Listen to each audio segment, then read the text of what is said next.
What's up, guys? Welcome back to the channel. We're going to take a look at Hogwarts Legacy here, running on my RTX 3060 build that I often test here on the channel to see how some of these games are running. Now, let's take a look at the settings before we get into it that I'm going to start with here with full screen window. DLSS is on quality. We are uncapped on our frame rate with no VSync. All the depth of field and motion blur is turned off with ultra on for everything, and ray tracing turned off for now. We're going to turn that on here in a little bit. Now, performance is going to vary really depending on where you're at in this game. Once you get past the initial beginning and you get into the castle and then the open world, and especially later on when you get into more battles and flying and stuff, the performance really does change a lot and dip depending on where you're at in the game. And there's certainly issues with the game here during early access, and I expect a patch will come out either for the real day one launch, the day after this video coming out at the time of making this, or sometime soon. I believe, especially with the popularity of this game and honestly just how good the game has been so far, that they'll certainly fix the performance issues. But you can see them here on screen with issues with really utilizing all of the CPU properly. I've heard that there are some RAM or VRAM issues. There's certainly frame time issues, and who knows what other kind of bugs and optimization issues. I also often get a lot of different pop-in and texture pop-in, and characters actually just disappearing off screen and reappearing and things like that that tend to happen as well. So there's certainly things that need to get fixed. But it's not the most broken game I've ever played at launch or during an early access, but it certainly does have its hiccups and problems that I've been able to kind of mitigate a little bit that we'll talk about more towards the end of the video. Now, if I want to get into full-on ray tracing on here, so I've got the same settings but turn on all of the ray tracing features and set those to high.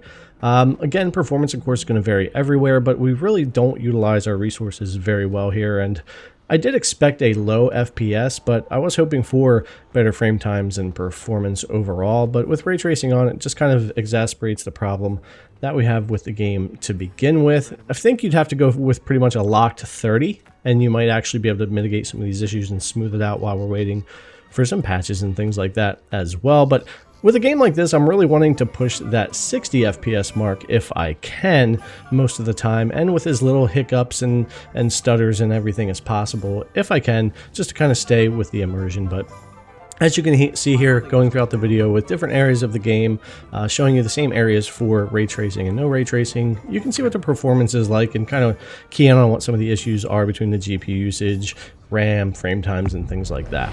Now, there are areas where things do feel pretty decent. Of course, like if you're inside and battling in an area like this, it's actually not so bad. There's not as much happening. We're still running full ray tracing here and everything. So again, it really depends on where you're at. I think they'll have this game fixed up pretty quickly for us. Now, what I want to do is go into kind of where I'm playing the game right now, which is DLSS changed to balance with a 60 FPS cap and VSync. Still all these features turned off here with motion blur and depth of field, and I knocked everything down to high from ultra and kept ray tracing turned off.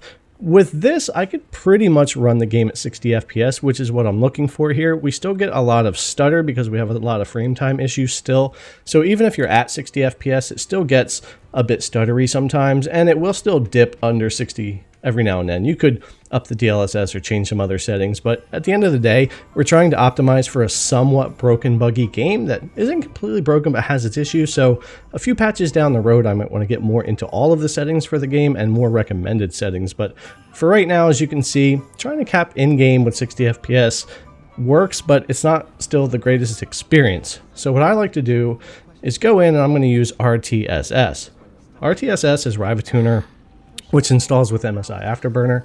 And to make things quick here, I'm just going to enable a global 60 FPS cap, which is going to cap the game to 60 system-wide here. And it does a much better job than in-game FPS capping. And I have other videos on this as well. It's just a much better way to cap FPS a lot of the time, or there's other pieces of software out there that you may already be familiar with as well. But this actually takes that 60 FPS that was a bit stuttery with the in-game cap only and helps smooth that out a bit. Hopefully you can get that and see that on YouTube.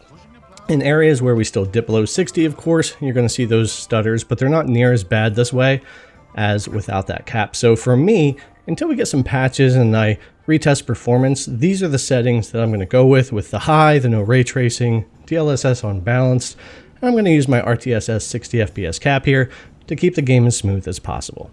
Alright guys, I hope you find the video somewhat useful if you're trying to run this game the best way on a 3060 system or similar, and as patches and performance get better, we'll take another look. Alright guys, thanks again for coming to watch as always, and I'll see you in the next one.